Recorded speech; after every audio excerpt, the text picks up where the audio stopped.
খালার বাসা থেকে বের হয়ে নিজ ঘরে আর ফেরা হয়নি ১৭ বছরের কিশোরী তানজিলা আক্তারের।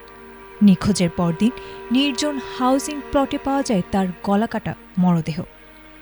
আলোড়ন সৃষ্টিকারী এই হত্যাকাণ্ডের মাত্র ২৪ ঘণ্টার মধ্যে মূল রহস্য উদ্ঘাটন করেছে পুলিশ ব্যুরো অব ইনভেস্টিগেশন।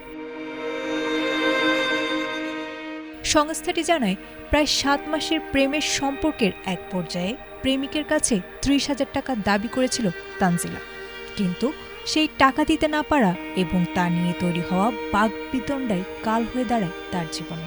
গত ২৭ জুলাই বিকেলে প্রেমিক মোহাম্মদ রানা হাওলাদার তার নিজস্ব অটোরিকশায় করে তানজিলাকে ঘোরানোর কথা বলে কেরানীগঞ্জের কালিন্দী ইউনিয়নের মদিনানগর এলাকার একটি নির্জন প্লটে নিয়ে যায়।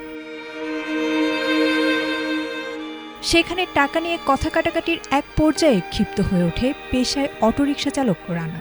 প্রথমে তানজিলার গলা চেপে ধরে এবং পরে সঙ্গে থাকা ফল কাটার চাকু দিয়ে নৃশংসভাবে তার গলা কেটে হত্যা নিশ্চিত করে।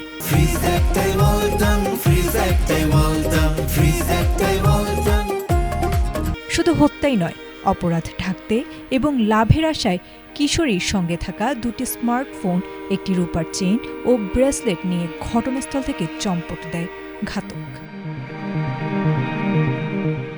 পরদিন ২৮ জুলাই পুলিশ গলাকাটা মরদেহ উদ্ধার করলে তানজিলার মা অজ্ঞাত আসামিদের বিরুদ্ধে মামলা করেন।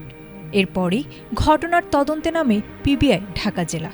আধুনিক তথ্যপ্রযুক্তি ও গোয়েন্দা তথ্যের সহায়তায় দক্ষিণ কেরানীগঞ্জের রাজেন্দ্রপুর এলাকায় অভিযান চালিয়ে মূল ঘাতক রানা হাওলাদারকে গ্রেপ্তার করা হয়। উদ্ধার করা হয় হত্যাকাণ্ডে ব্যবহৃত রক্তমাখা চাকু ও লুণ্ঠিত মালামাল। বৃহস্পতিবার এক সংবাদ সম্মেলনে পিবিআই ঢাকা জেলার বিশেষ পুলিশ সুপার এম.এন. মোরশেদ জানান, প্রাথমিক জিজ্ঞাসাবাদে রানা নিজের অপরাধ স্বীকার করেছে। পরবর্তীতে আদালতেও ফৌজদারি কার্যবিধির ১৬৪ ধারায় স্বীকারোক্তিমূলক জবানবন্দি দিয়েছে আসামি। চাঞ্চল্যকর এই ঘটনায় অন্য কারো সম্পৃক্ততা রয়েছে কিনা তা খতিয়ে দেখতে তদন্ত অব্যাহত রেখেছে পুলিশ।